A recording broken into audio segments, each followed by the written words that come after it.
Hello guys, welcome to for. ప్రతి ఒక్కరికి ఈ డౌట్ అయితే ఉంటుంది. IIITలో సీట్ కోసం వెయిట్ చేయాలా, అండ్ ఎవరు వెయిట్ చేయాలి, అండ్ ఎవరికి సీట్ ఖచ్చితంగా వస్తుంది, అండ్ బయట కాలేజెస్లో జాయిన్ అవ్వాలా వద్దా. ఒకవేళ సీట్ రాకుంటే బయట కాలేజెస్లో సిలబస్ స్టార్ట్ చేసి ఉంటారు, అలాంటప్పుడు ఏం చేయాలి. సో ఈ వీడియోలో అన్నీ చెప్తాను. వీడియోని ఎండ్ వరకు చూడండి. So let's start.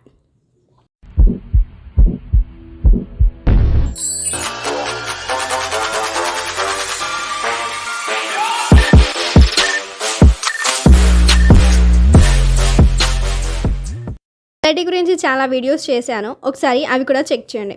Firstly I want to clear that అసలు ఎవరికి సీట్ పక్కాగా వస్తుందో చెప్తాను. సో నాకు డైలీ కామెంట్స్లో అడుగుతూనే ఉన్నారు, ఇంత జీపీ వచ్చింది, నాకు సీట్ వస్తుందా రాదా అనేసి. TS model schools and ZPHS schools 9.8 or 10/10 వస్తే ఏ క్యాస్ట్ అయినా సరే సీట్ పక్కా. ఐఎమ్ రిపీటింగ్ వన్స్ అగైన్, ఎవరైతే జెడ్పీహెచ్ఎస్ ఆర్ మోడల్ స్కూల్స్ వాళ్ళు ఉంటారో 10/10 అండ్ 9.8 వస్తాయో వాళ్ళు ఏ క్యాస్ట్ అయినా సరే, OC, BC, SC, ST, doubt పెట్టుకోకండి దీని మీద, మీకు కన్ఫామ్గా సీట్ వస్తుంది.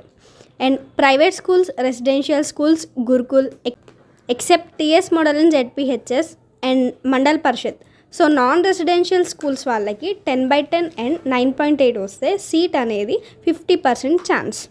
సో ఎవరైతే private schools and non residential schools వాళ్ళు ఉంటారో వాళ్ళకి 50% ఛాన్స్. 10/10 వచ్చినా సరే వాళ్ళకి పక్కాగా సీట్ అనేది రాదు. ఎందుకు రాదంటే 0.4 మార్క్స్ అనేవి వాళ్ళకి యాడ్ చేయరు కాబట్టి. So private schools and residential schools వాళ్ళకి 10/10 వచ్చినా సరే ఛాన్సెస్ అనేవి తక్కువ. బట్ 11 అయితే నేను చెప్పడం లేదు, 50% ఛాన్స్. సో సీట్ రాకున్నా మనీ పే చేసి చదవచ్చు. ఇయర్లీ వచ్చేసి 1,40,000 సంథింగ్ ఉంటుంది. And ZPHS and model schools వాళ్ళకి ఎస్సీ ఆర్ ఎస్టీ క్యాస్ట్ అయితే 9.7 వచ్చిన సీట్ వచ్చే ఛాన్సెస్ అనేది ఉంది. రెసిడెన్షియల్ స్కూల్స్ వాళ్ళు, ఎస్సీ వాళ్ళు అండ్ ప్రైవేట్ వాళ్ళు 10 GPA ఉండి NCC or sports category or PH ఉంటే సీట్ వచ్చే ఛాన్సెస్ ఎక్కువ. Not only private schools and residential schools, also ZPHS and model schools. If you get below 9.8 also, you will get seat under this category. Below 9.8 ఉన్నా సరే pH, NCC, sports certificates ఉంటే seat ఈజీగా వస్తుంది. And second thing వచ్చేసి, ఎవరికైతే seat పక్కా వస్తుంది అని చెప్పానో వాళ్ళు మాత్రం వెయిట్ చేయండి IIIT కోసం, వేరే కాలేజ్లో జాయిన్ అవ్వకుండా. ఇంకోటి ఏంటంటే, మీరు కాలేజ్లో జాయిన్ అవ్వండి, బట్ సర్టిఫికేట్స్ మాత్రం ఇవ్వకండి. వన్స్ సర్టిఫికేట్స్ ఇచ్చేస్తే వాళ్ళు సర్టిఫికేట్స్ రివర్స్ అసలు మీకు ఇవ్వరు.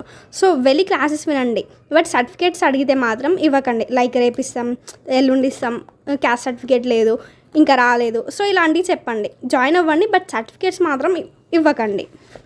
కొన్ని కాలేజెస్ వాళ్ళు సర్టిఫికేట్ ఇచ్చేస్తారు రివర్స్, IIITలో సీట్ వచ్చింది అంటే, బట్ చాలా కాలేజెస్లో మాత్రం ఇవ్వరు అస్సలకే. ఇంకా మీరు ఆన్లైన్ క్లాసెస్ కూడా వినొచ్చు.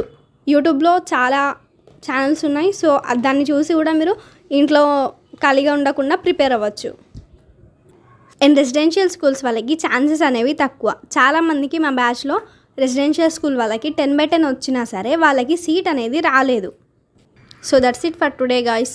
లింక్ డిస్క్రిప్షన్లో టెలిగ్రామ్ ఛానల్ ఉంది, జాయిన్ అవ్వండి. ఏంటంటే మీకు ప్రతి ఒక్క అప్డేట్ అందులో అందుతుంది RGKT గురించి.